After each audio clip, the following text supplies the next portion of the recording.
I've been a part-time faculty member with Alamance Community College going on 14 years now.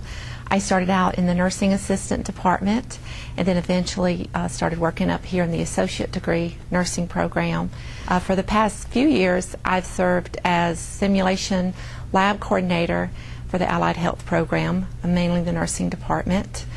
My job is to coordinate all the different courses that come here through the lab, to arrange practice time for students here, and to help instructors integrate simulation into their curriculum. So during simulation lab that Ms. Fisher prepares for us, she prepares mannequins to talk to us, to communicate their symptoms, to have coughs, to have heartbeats, to have pulse.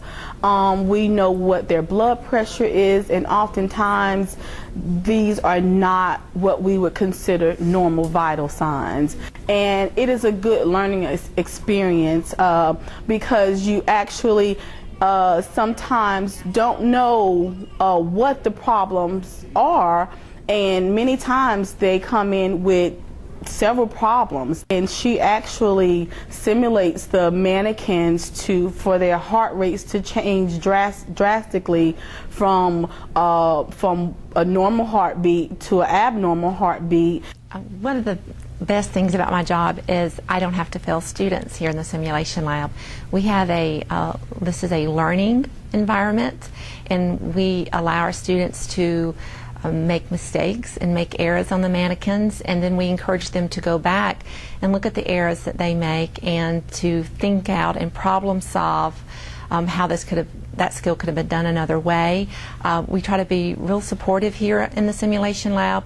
We want our students to be successful in the clinical area, so we feel that what they do here in this realistic hospital environment is to let them practice as much as they need to practice, to let them be who they need to be in order to become a competent nursing student out in the clinical area. The most rewarding piece of my job is I get to be with students the first day when they come in the fall, and then I get to follow them off and on throughout their 2.5 years here in the curriculum. So I get to see them come in as they're very nervous, they don't have a lot of self-confidence in themselves, they don't know what to expect from nursing school, some of them may not know what to expect from health care. And then at the end of the 2.5 years, we get to see a student that is a critical thinker, a problem solver, and a competent healthcare provider ready to go out to become a graduate nurse. Receiving this award to me means that the simulation lab is receiving the honor that it deserves. My role is a small part compared to the group role it takes to make this lab a successful learning environment for the students. It takes several part-time, full-time nursing faculty that are patient, that are dedicated and supportive to make this an effective learning environment. And we work really hard in the nursing program to make sure our students are successful, and I think this award gives recognition to that role that we do here in the lab.